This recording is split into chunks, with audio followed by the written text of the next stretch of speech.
Welcome to the Au Jus. I'm your host, Beef Loaf. This show is being sponsored by our friends Punky's Pizza and Pasta, located at 2600 South Walls, my personal favorite eatery in the neighborhood. They have the best selections of pizzas and pastas, as well as sandwiches and salads of any spot in Bridgeport. Currently, they have what they're calling the Pizza Happy Hour, Mondays and Tuesdays only, between 4 p.m. and 9 p.m. You order a pizza from Punky's, and you get 50% off. Yes, you heard that correctly. 50% off pizzas ordered Mondays and Tuesdays between 4 p.m. and 9 p.m. How in the world can you get 50% off the best pizza in Bridgeport? The Pizza Happy Hour. Hit the website, punkyspizza.com, for your carryout or delivery needs or to cater your next party. You can also call 312-842-2100. The Scarlotta family will take care of you. Punky's Pizza and Pasta. This show is also powered by you, the 108, loyal 108 supporter. Please subscribe to our YouTube channel. Feel free to tickle the undercarriage in the process. Like, comment, turn on notifications, and most definitely super chat, because that's how we get paid, and that's how we continue to make the content you know and love. Tonight's guest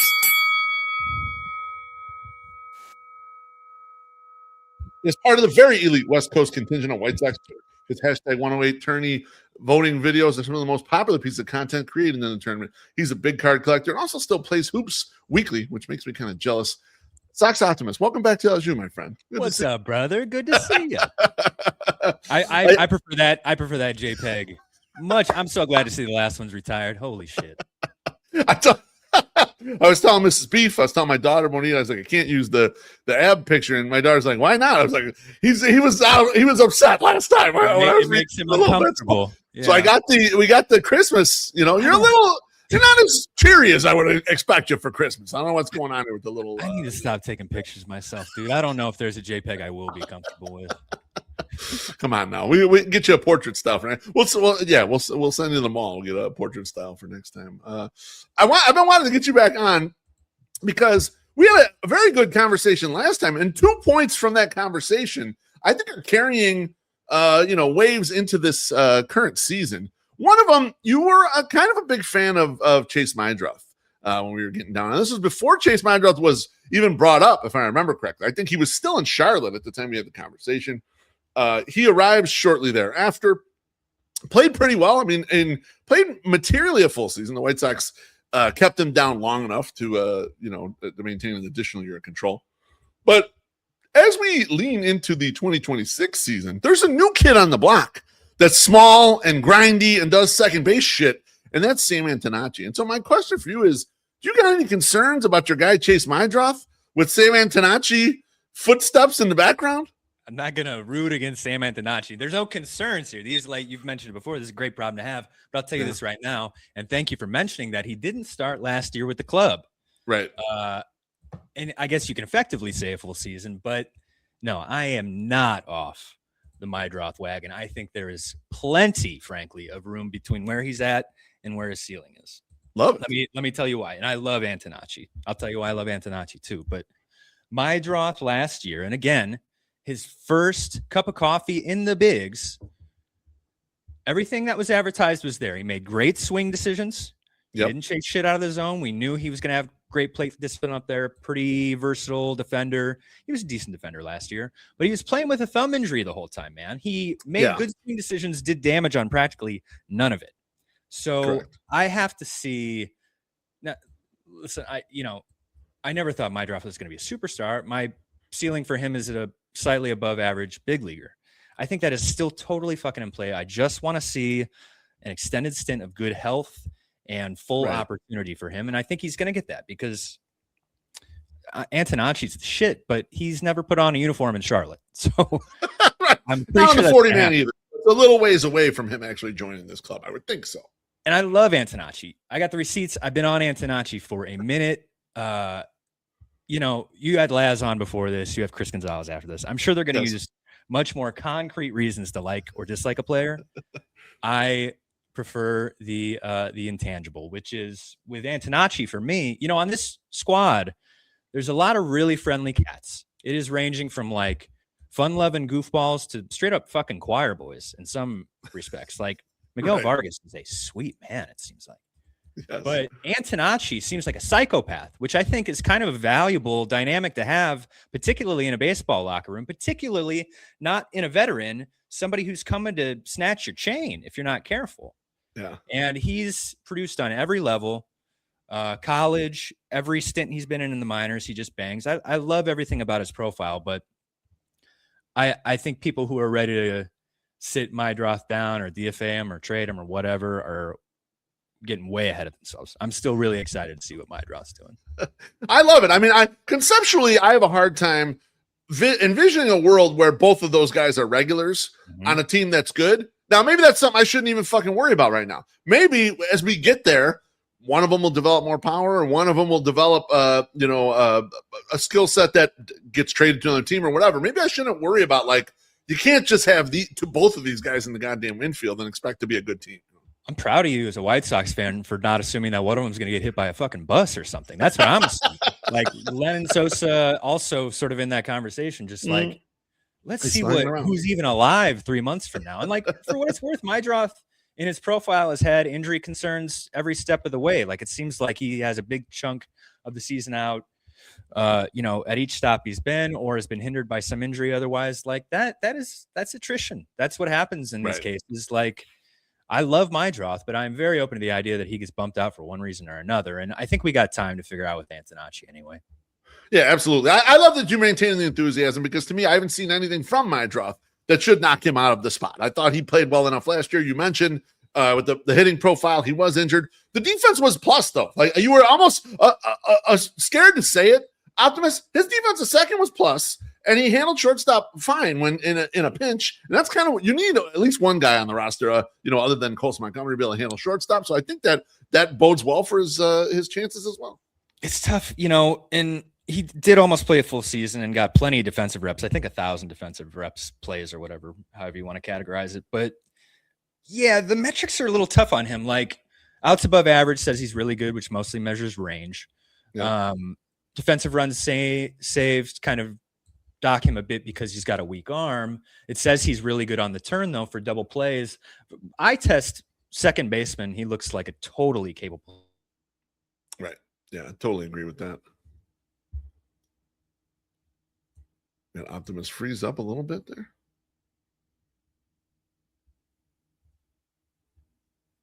All right, Matt's frozen up a little bit. He's a little, he's mid pitch. It's like he's turning over a curveball in the pitch. There we go. All right, you're back.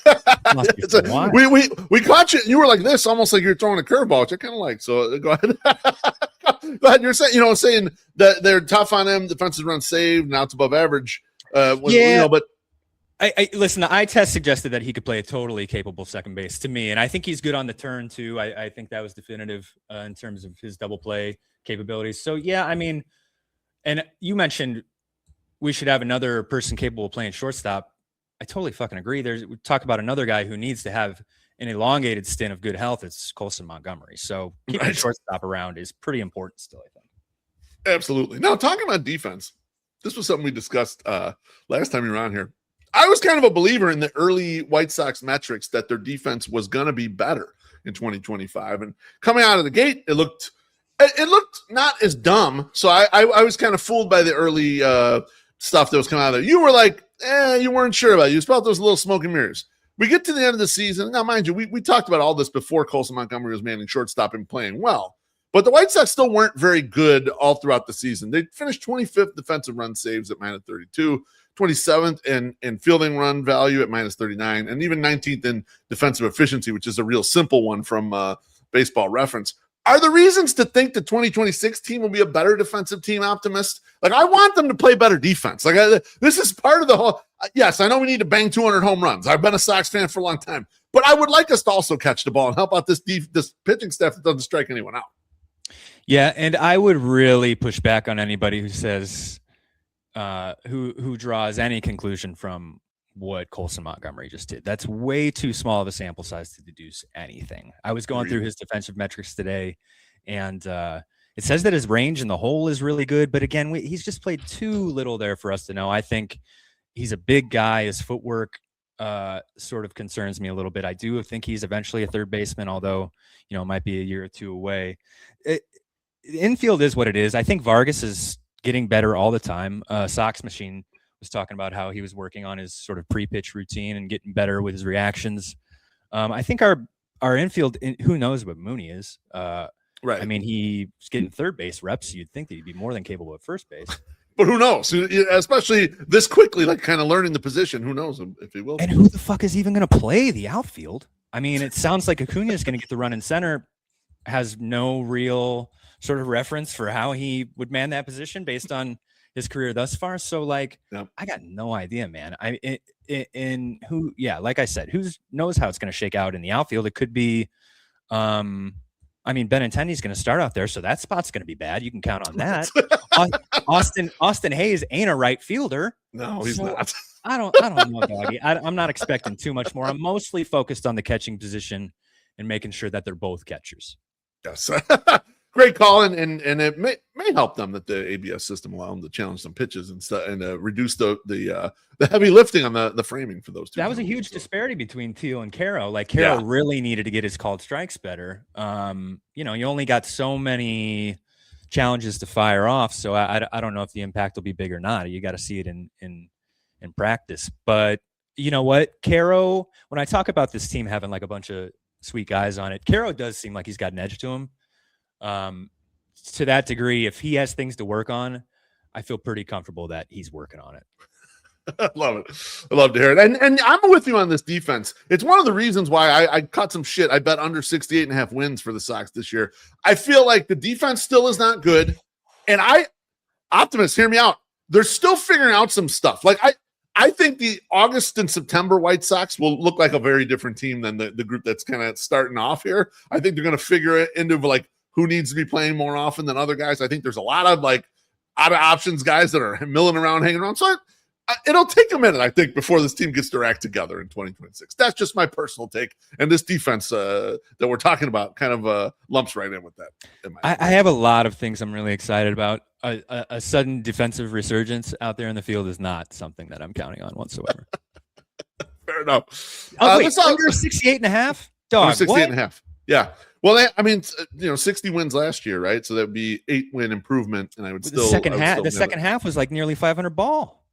But I mean, okay, Colson Montgomery's on a 50 home run pace. I mean, there was a lot of upward variance with the offense in the second half. There, it was just like, is that going to happen again? I mean, I'd love it. Don't get me wrong, but let's. I'm pumping the brakes on. Long term, I love it. Long term, I'm very positive. This next 6 months, I think I'm just not as positive as other people. Yeah, I don't want anybody to think watching this conversation that we're not high on Colton Montgomery. I am correct. We absolutely are. Yeah, no, there's no question. Now, this offseason kind of started out with Chris Getz splashing the pot, if you will, and getting Munetaka Murakami. And later in the offseason, he trades Luis Robert Jr. So, in my opinion, for better or worse, he kind of flipped the guy out for another guy. Now, it was not direct. Obviously, there was, they Mets ate the money. There was some players that were bought for Robert. But do you like the direction that the roster's going in by doing this sort of thing? Or are you someone that would have wanted to see Luis Robert for 4 more months at least in a White Sox uniform?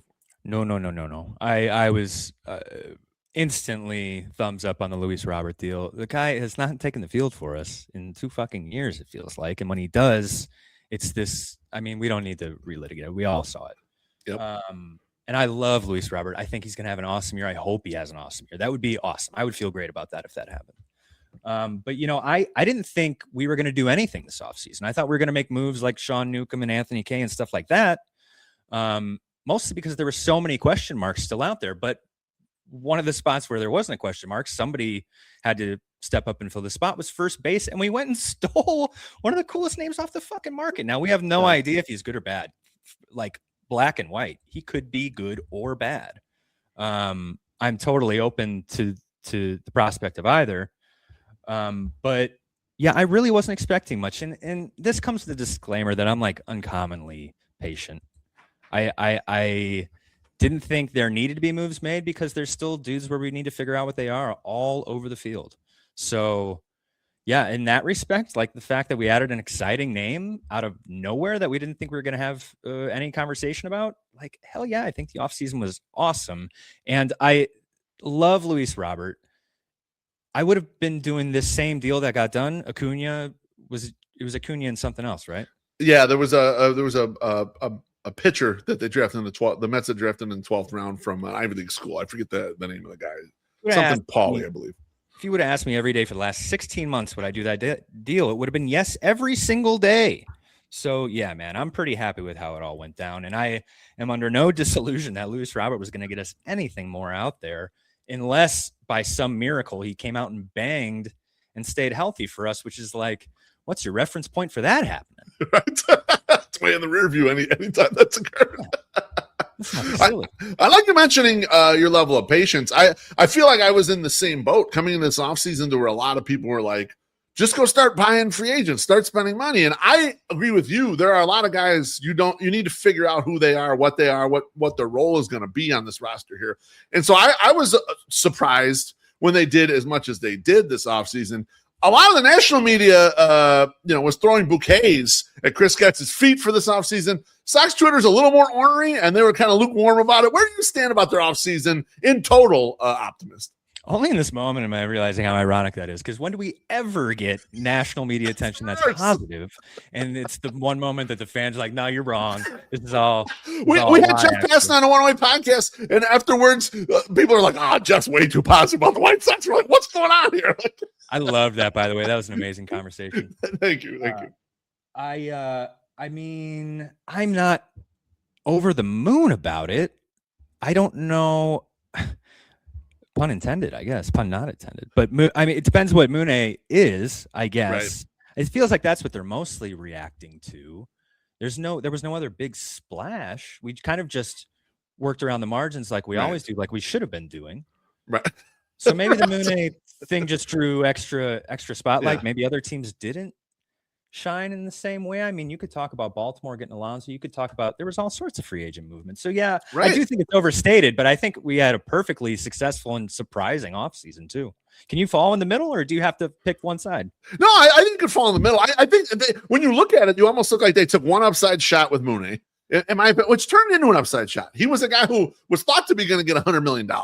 His market collapses completely. Then you end up being there, like kind of in position to catch the guy with the collapsed market. Other than that, I mean, they went out and bought Sean Newcomb. They went out and bought Austin Hayes. They went out and bought Sir Anthony Dominguez. They bought insurance for a young team is what they bought. Like we were talking about the outfield. You were mentioning, we don't know who the fuck's going to be in this outfield eventually. I was calling it outfield chaos, and I told Tracy, they bought Austin Hayes in case all these guys stink in spring training. They'll have one guy they think, okay, he's a real outfielder. We can actually put him out there. And with the bullpen guys, it seems like they freed up Grant Taylor and Jordan Leisure to not be married to ninth inning roles or specific roles, and they could just kind of use them when they're best suited. So it felt like a buying insurance offseason to me. So like it's fun that they did stuff, but I don't know if like an A for the offseason feels right. I just don't think that's the case. There's no reason for an A. There's no reason to feel like it was a total disappointment either, unless you had totally divorced from reality expectations about where we are in this moment as a roster. I am super excited about this bullpen. It might be what I'm most excited about in terms of the roster. I think they're like, based on who's in there now, the guys we signed, the guys who need to prove that they can stick, and the guys that are right on the precipice of being like major league starters. There's no rotation spots for them. Guys coming back from injury, shit like that. There are like so many talented arms. I think we could have like a legitimately good bullpen. I don't disagree. There's a lot of arm talent. We'll see how it ends up shaking out there. Now, with regards to arm talent in the starting rotation, so far it looks like they're pretty much set. Like they almost built the rotation with no real competition, even though they told a bunch of guys that they would be competing for roles. It looks like Shane Smith and Davis Martin and Anthony Kay and Eric Fetty and Sean Burke more than likely. There's a bunch of young arms behind this, though. What do you think this rotation looks like on August 4th? We got the trade deadline August 3rd, August 4th. Do you think it is this group, or you think it's a lot of the youth being infused in here? No, I think it's a totally different group. And you just reminded me too that they told Vassell that he'd be a starter. Why did they do that? Like you don't even need to do that. No, and there was almost no chance he's going to get in there either. He's not going to elbow. They went out and signed Eric Fetty like 4 minutes after they told him that too. It was like, what the fuck? They took his spot immediately. Like, I need somebody to go back to Mike Vassell. Be like, you still think you're starting? Because I bet he's just like, yeah, that's what they told me, man. Let's go. I'm ready to go. Let's go. No, I think it is a totally different group. Tanner McDougal, I can't fucking wait till he gets his shot. I didn't realize he was such a personality too. Rotation, these guys are extremely likable. I thought about more or less your question, just like who of these guys could be non-factors in 6 months or whatever. And I was really happy to hear Chuck say that Davis Martin was kind of the leader amongst this group, like the spiritual leader. Yeah. Makes it seem like he's going to stick around no matter what, which is great because I still think he's getting better. I mean, he was hitting like 98 in the second half last year. He like crazy. Yeah, he clicked. He found something that clicked. So I'm excited for all of them, but I'm just as ready for a rotation that doesn't have Sean Burke, that doesn't have. I mean, Jonathan Cannon has kind of already got his way pushed out. Yeah. I mean, Fetty, I'm not expecting shit.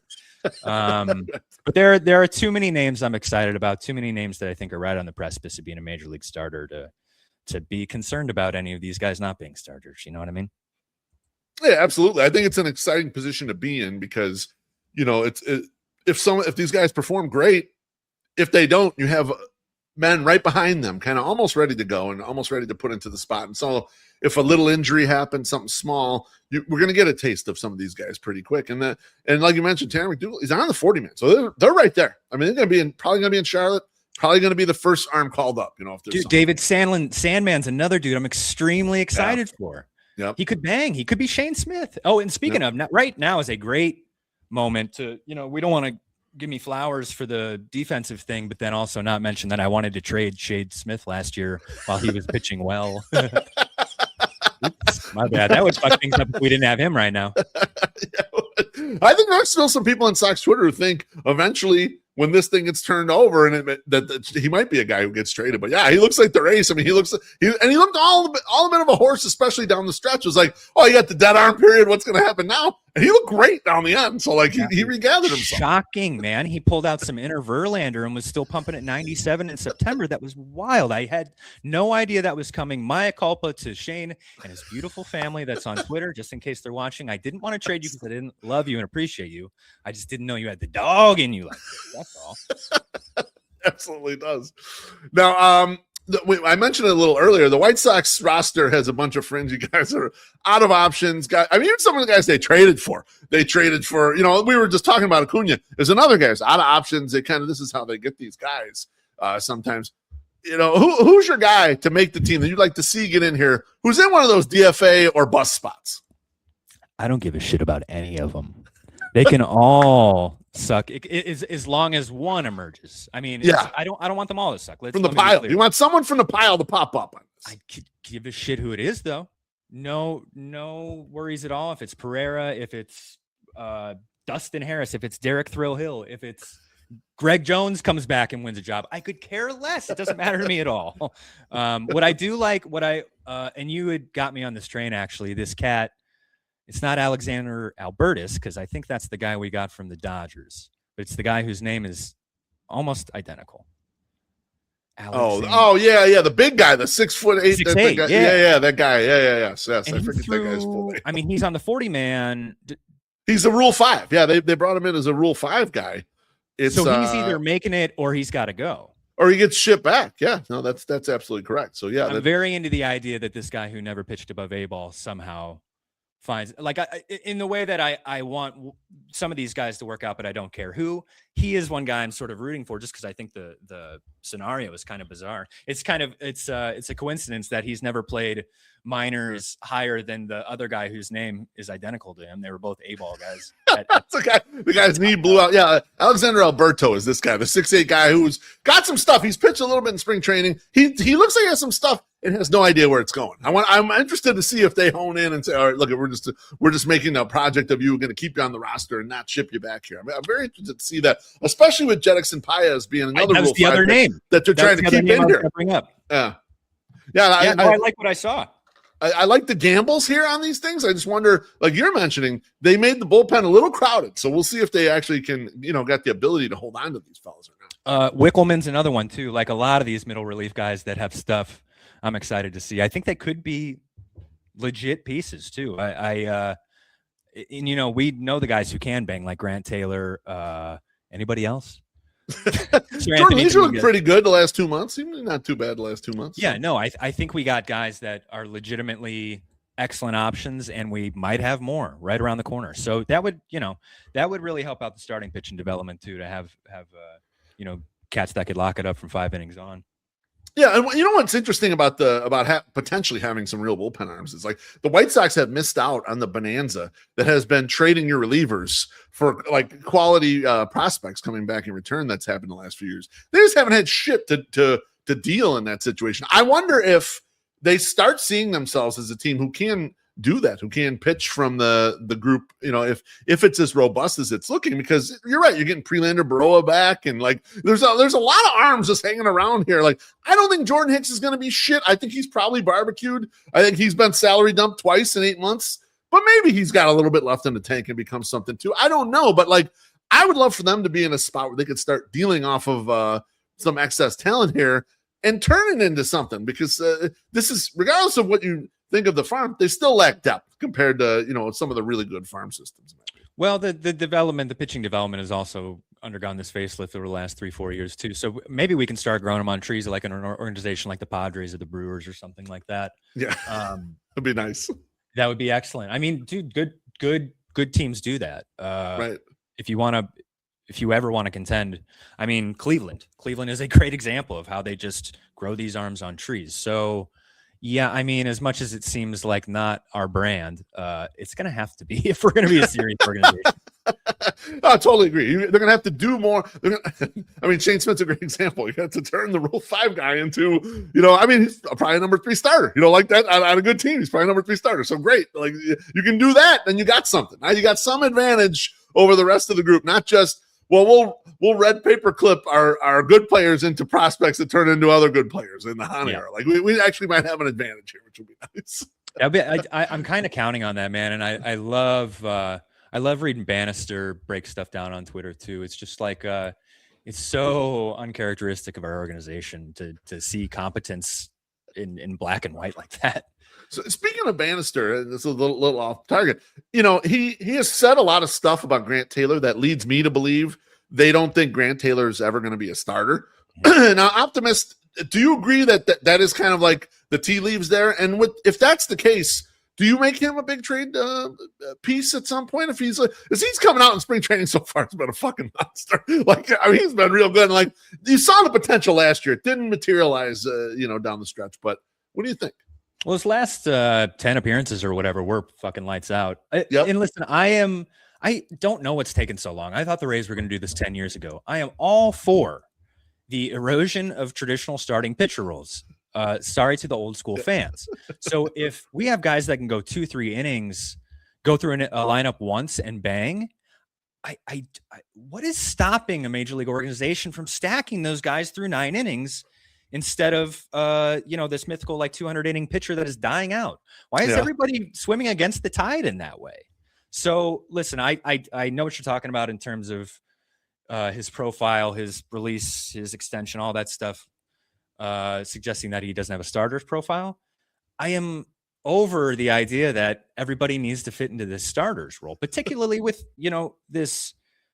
You're right that the depth isn't there, but like right now in this moment, we have so many guys that maybe they are 2-3 inning kings. I love what we did with Vassell last year. I love this role. I love that we were flirting with openers.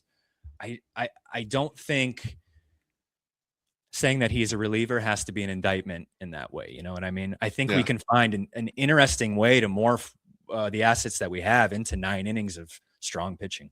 I love that. And if they were receptive to really doing something like that, I would say keep Grant Taylor. He'll be the ultimate weapon that throws 100 innings and is the total fucking monster out there. That would be interesting to see. I'm curious to see if they flirt with anything like that, especially because that 5th starter spot is Eric Fetty. So I don't know how many bullets he's got left. Let's see how much they kind of back him up. Now, something White Sox fans are incredibly excited about is Rock Chalowski. He is hot in these White Sox Twitter streets, Optimist.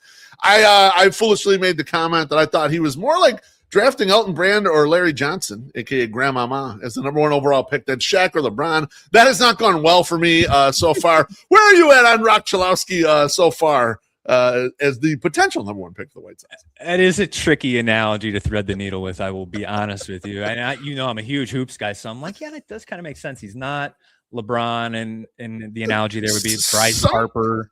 Yeah, right. Yeah, exactly. A no-brainer slam dunk number 1, kind of like in that vein. Now, Brand and Larry Johnson were both pretty obvious number 1s, but they weren't oh my God, this is like the best play I've ever seen. And I had someone reply to me about this concept because they're like, I'm not sure that that's exactly right. And they mentioned like someone like Dwight Howard, maybe someone who's going to impact significantly on one side of the ball, but maybe not the other. I was like, okay, that's not bad either. I'm okay with that. But Dwight Howard was a little more like franchise changing than Elton Brand or Larry Johnson. You knew they were both really good. You're like, okay, those guys good. I'm happy to have him number one. I don't think that guy. I would be surprised, to me, looking at it right now, if Rock was like a 7 or 8 win monster every year, 7 or 8 WAR monster every single year. But maybe. Okay, so as much as I will talk hoops with you all fucking day, and I've been wanting to ever since you told me that you dunked before, which I haven't stopped seeing in my dreams since. I was not 270 pounds when I dunked. I would just say it that way. I was close. I was about 200 when I dunked. I have to abandon the analogy, though, to hoops because it's just too difficult. Now, let me ask you this. Number one pick that was not Bryce Harper, was not Paul Skeens, was not some franchise-altering player. Carlos Correa. Never hit 30 home runs in his career. Doesn't steal bases. Really good defender at short. The other guy I was thinking of, if Chalowski ends up being a second baseman, I don't know why he would. Maybe Billy Carlson or something. Who knows? Ian Kinsler was another guy that's like tons of MVP votes his entire career. Fantastic defender. Yes. And we got to think about it in the context of which he's joining this team too. Like he's not the LeBron coming in to drag a bunch of bozos to the finals. He's like the final piece to what should be like a pretty complete roster. Right. Yes. It is a different like Carlos Correa. Situation. I see a lot of the parallels with Carlos Correa too. When I just think of like number one picks that might not have been, what half the league was tanking for. And I think in this context, that's totally fine. If he's a 25 home run, 900 OPS, that's asking a lot of a guy. Right. For asking a lot of a guy who's using a metal bat currently. You know what I mean? Who knows? And we have seen some cats from college look like they can be world beaters with that stick and end up being Andrew Vaughn. So true. He also, there's a little bit of, and I'm not someone who can analyze the swing. I can't analyze any of that shit. He is a little what they call thick in the body, meaning the level of projection left, I don't think is like maybe a lot. Like I think maybe like kind of this is the body he's got. Like, and it might get worse as we get on in a couple of years. So sometimes those guys who can handle it, that the body thickens up even more, and you get the problems there. I'm not saying the guys move off short or anything like that, but my thought was, I'm excited. It's very nice, but what I'm seeing out there is like, just slow down. It might not be what you think it's going to be. It's probably going to be good, but maybe not that good. Like for what it's worth, I'm open to the idea of between now and then being the MLB draft. There's a lot of fucking time. A lot of things can happen. I had somebody DM me, be like, "Do you see a world where it's not Rock Chalowski at number one?" And I go, "Yeah, he'd get hit by a bus." Like lots can happen between now and then. Sure. So I'm certainly not making personalized Rock Chalowski jerseys and posting them on Twitter. That guy had me blocked, by the way. He's made one tweet and I'm already blocked. But that's brutal. And yeah, I know. What's that about? We'll get into that about my 108 chances too. But like abrasive. Yeah. No, I think I went and saw Rock. I went to UCLA last weekend or the week before. And he was just like the thickest dude out there, carried himself totally differently, like was very much a man amongst boys. Weirdly enough, and he had opportunities to make some big defensive plays in the hole, up the middle, and he made none of them. When I was there, when you were watching, on a 9 innings, and 2 of them I was in the concession line trying to get free Chick-fil-A sandwich. So. Good. So I can't say that I exactly got like a professional look at him or anything like that, but yeah, he's an absolute beefcake. And I can see what you mean in terms of projection. Yeah. And really until you put a wood bat in his hands, it's all kind of off the table for me. Right. So happy he's coming, but we'll see. We'll wait and see. Excited, but we'll wait and see. Now, one last White Sox thing I want to get to, and this is something that I know we've been excited about. I saw some tweets from you. You're pretty goddamn excited about this shit too. Is the White Sox announced they're going to have an alumni home run derby? It's going to take place in July. Who are your sentimental favorites you'd like to see in this lineup, Optimist? I can think. I mean, White Sox Twitter is populated with absolute sickos, so there are no stones left unturned. Really, it quickly turned into a game of like one-upsmanship of who could think of a more obscure hitter to include in this thing. And I love how we're all just picking guys from like the early 2000s that ain't no fucking way they're going to get that ball over the fence. They got to put a little shorter, like a softball fence in there from the or move home plate up to second base. Pull out the 2019 rabbit balls. Yohan Moncada's going to be like, let me in there. Or let them use the aluminum bats like you mentioned with the college players. Figure it out some way, but have them smash bombs. Ooh, I didn't even think about the aluminum bats. That would be fun. Yeah, but I mean, it's all that you said. Diane Viciedo, that was absolutely one of the first names that came to mind. One of my all-time favorite players who could still maybe do it is Carlos Quentin. He doesn't strike me as kind of like the guy that makes public appearances in his post-playing career. He's not like Todd Frazier, who I think is a lock, by the way. I was going through old baseball references, trying to find maybe a name that hadn't gotten brought up, and all it really led me to. Well, let me say this: there is one name that retired when he was still banging. I think he had 27 home runs his final year. Okay, this name got brought up in a conversation about guys who retired too early a couple months ago, and I thought, oh, that'd be interesting. I wonder if he could participate in this derby. Final year, retired in 2009, so a long time ago, but he went out swinging still. Jermaine Dye. Oh, yeah. I've not seen that name brought up. Was still hitting, when he retired. He doesn't look like Joe Creedy now. He looks like Jermaine Dye. Like he looks like he might still be able to do it. Joe Creedy. So Joe Creedy been eating just like I've been eating. And Jermaine Dye, he couldn't move anymore, but he could still swing the stick when he retired. You're right. Like he could still hit. He just couldn't. The outfield was over for him. He just couldn't. The body was done with regards to that. That would be fun. Don't need you shagging, just need you swinging. And I like Carlos Quentin. I like Jermaine Dye as dudes that I would like to see. Now, what I sort of uncovered was guys who had pop but would be just terrible to see again. Eloy Jimenez immediately coming to mind. But also, let's go through a few that would be hilarious if they guys that could hit a ball real far and based on how the White Sox do business could conceivably show up. But if let's see, Nomar Mazara were to grab a stick, that'd be a bummer. Zach Collins, that would be a bummer. LaRoche. That's right. That I would actually like doing to see. Missionary work or what? Actually, Optimist, you bringing up a good point here. We make a villains team and then like kind of a good guys team. You have the baby faces and you got the, and that might be a fun way to do that. Actually, bring these guys in that the fans can't stand but could still hit a home run and we're former players. That could be a lot of fun, actually. There's some sneaky pop on the hate list, no doubt about it. Yeah, and it's still relatively young guys. Obviously, they washed out, still sell insurance or whatever the fuck. Who knows? Yeah, I love that idea. Fuck, let's do that. Man. All right. We're gonna tell Brooks Boyer that's part of the idea now. Bring in some of these guys that we all hate. Bring in the hate list out of this group. A couple more things here before you go. I personally think, as I'm the game master, the one making the 108 tourney bracket right now, I personally think you out of the men that I think could win the tournament this year, I think you're on the short list. I think if I had to count 5 on my hand, you'd be one of them. Do you have anything up your sleeve in case you make the finals this year of the 108 tourney? I mean, I'll do what I can, but I totally disagree that I'm that popular. I'm popular amongst a small contingent that ride hard for me. Hey, you see who didn't make that list of like top 50 White Sox Twitter accounts, by the way? The one people did reply though, and we're had your back. They said, "What the fuck?" Why is Optimist not on this? I saw several of those tweets. Okay, so I think I just got too many ops, man. I think I got too many people that find me. There's a camp that thinks I'm insightful or funny or what the hell ever, and I think there's an equal and opposite camp that finds me obnoxious and arrogant. And I don't think so, man. We were talking about how I'm just stumbling upon accounts that have me blocked. I'm assuming because.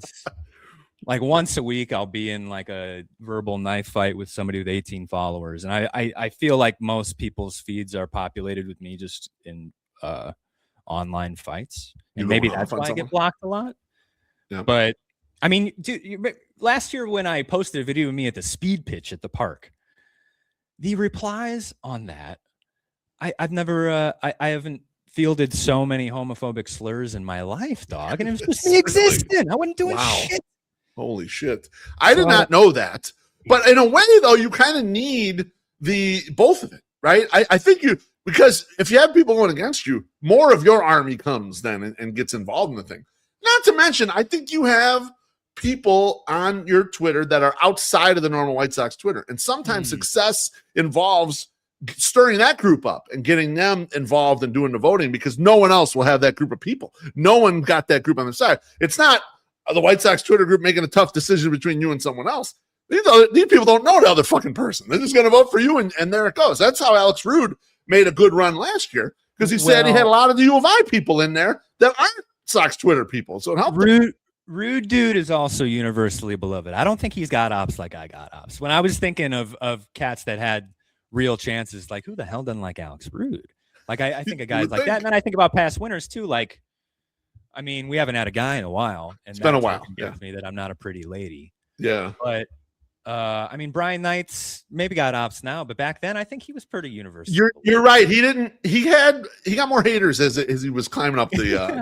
Yeah, I think he did. Summer George. I mean, I think everybody loved him deep down. If anybody hated him, it was just out of pure jealousy for his lifestyle, you know. Yeah, the swords and all that shit, and the pities, and no, he had. Listen, I'll do my best, man. I do my best every year, and I do have some content coming down the pipeline. If you are somebody who finds John Schriffrin to be a particularly rich vein of comedy, I've got some content coming for you. Okay. All right. I think there is a big section of Sox Twitter that would like that. Let's get this drink right here from Kurt. Kurt says, I'm teaching class right now. Cheers, hey, Kurt. Appreciate you, my friend. I'm gonna have a little Guinness here. I got a little Guinness inside. I'm gonna smoke a little weed. How about that? There you go. Get in on that. We only got a couple more questions, and then I can. So what as you go down the road of the 108 tournament, I think you're going to go far. What level of sexual harassment do you expect to be out there, and how much of it will be directly from Jean-Marie? I think it's going to be all JM. Yeah. That's the other thing too. It's like last year I dipped into the thirst trap game, as you well fucking know. Worked that JPEG out plenty. Yep. Hell yeah. I don't, that was mostly piloted by homegirl Maddie. And for reasons I will not get into, I don't think she's going to be riding for me quite like that this year. So okay. I think I'm ready to retire, taking my shirt off for the web. Definitely. I would love to be. I mean, I'll fucking do it if I have to. It comes down to the end, and that's like the deciding factor. If you win, I need champagne, and and then there you go. Yeah, no, exactly right. So okay, yeah, fine. Fair enough. Okay. I do think Jean-Marie is going to be pretty loud for me. I don't know if that's going to work in my favor or not necessarily. I'll do my best for you and for everybody. All right, we appreciate that. One last thing. Gun to head, Optimist. How far to the Illini make it in the NCAA tournament? Much like my White Sox fan, I'm a patient man. I ain't worried at all, doggy. I mean, we got hit in the chops pretty bad by Michigan the other day. First time they beat us in like 9 years, whatever. But I lived during a time where Brad Underwood wasn't around, and there was a moment there. If you were a Illini basketball fan or a Chicago White Sox fan, it couldn't have gotten worse for you as just a sports engager.